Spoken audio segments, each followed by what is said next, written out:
Matius pasal 14. Pada masa itu, sampailah berita-berita tentang Yesus kepada Herodes, raja wilayah. Lalu ia berkata kepada pegawai-pegawainya, "Inilah Yohanes Pembaptis. Ia sudah bangkit dari antara orang mati, dan itulah sebabnya kuasa-kuasa itu bekerja di dalamnya." Sebab memang Herodes telah menyuruh menangkap Yohanes, membelenggunya, dan memenjarakannya, berhubung dengan peristiwa Herodias, istri Filipus saudaranya. Karena Yohanes pernah menegurnya, katanya, "Tidak halal engkau mengambil Herodias." Herodes ingin membunuhnya, tetapi ia takut akan orang banyak yang memandang Yohanes sebagai nabi. Tetapi pada hari ulang tahun Herodes, menarilah anak perempuan Herodias di tengah-tengah mereka dan menyukakan hati Herodes, sehingga Herodes bersumpah akan memberikan kepadanya apa saja yang dimintanya. Maka setelah dihasut oleh ibunya, anak perempuan itu berkata, "Berikanlah aku di sini kepala Yohanes Pembaptis di sebuah talam." Lalu sedihlah hati raja, tetapi karena sumpahnya dan karena tamu-tamunya diperintahkannya juga untuk memberikannya. Disuruhnya memenggal kepala Yohanes di penjara, dan kepala Yohanes itu pun dibawa orang di sebuah talam, lalu diberikan kepada gadis itu, dan ia membawanya kepada ibunya. Kemudian datanglah murid-murid Yohanes Pembaptis, mengambil mayatnya dan menguburkannya. Lalu pergilah mereka memberitahukannya kepada Yesus. Setelah Yesus mendengar berita itu, menyingkirlah ia dari situ dan hendak mengasingkan diri dengan perahu ke tempat yang sunyi.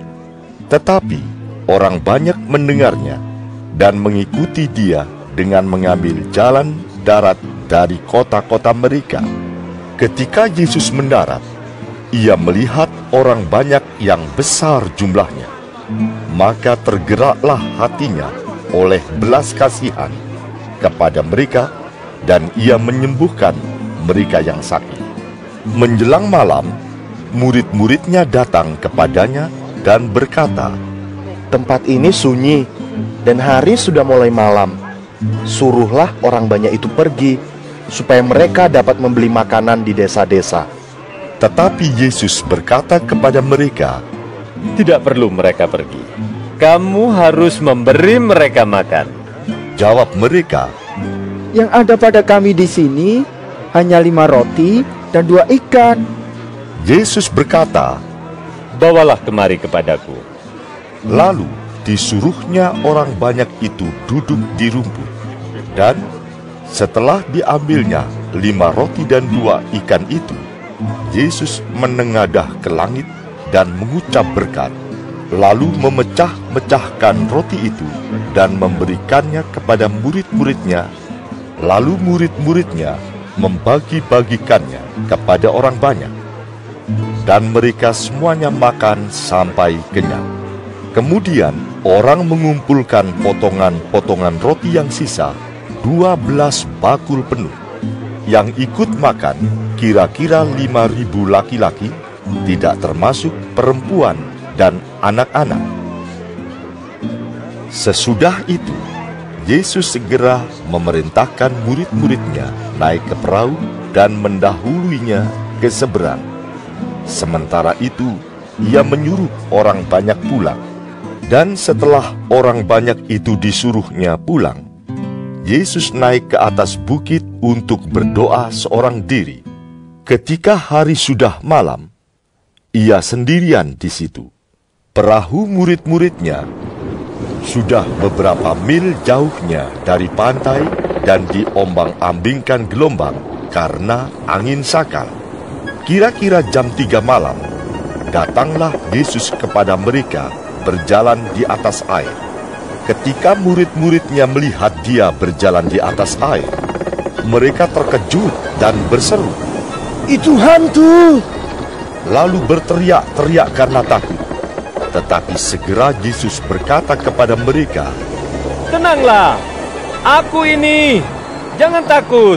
Lalu Petrus berseru dan menjawab dia, Tuhan, apabila Engkau itu, suruhlah aku datang kepadamu berjalan di atas air.